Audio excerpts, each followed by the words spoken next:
My job was really to use my staff and to identify countries with resources our corporations want, like oil, minerals, and such things, and then arrange a huge loan to that country from the World Bank or one of its sister organizations. But the money didn't go to the country. Instead, it went directly to our own corporations, U.S. corporations, to build big infrastructure projects in those countries, things like power plants and industrial parks and highways and ports that benefited, first of all, our companies that made huge profits off these things. And second of all, a few wealthy families in these countries. But the problem was that the loans also the collateral for the loan was the resources that were still under the ground, usually, like oil that had been exploited.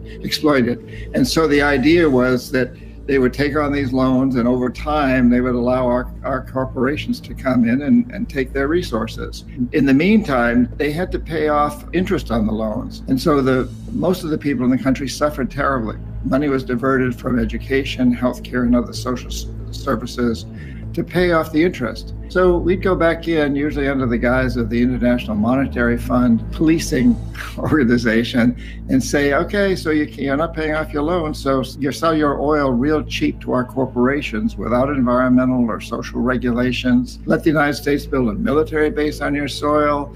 Privatize your businesses, your public sector businesses, your education system, your water and sewage systems, et cetera, and sell them to our investors cheap. Vote with us on the next United Nations vote against Cuba or whatever. So it was really, it truly is a form, it still goes on, of colonialism, but as you pointed out, typically without the military. Although the threat of military intervening is always sort of lurking in the background.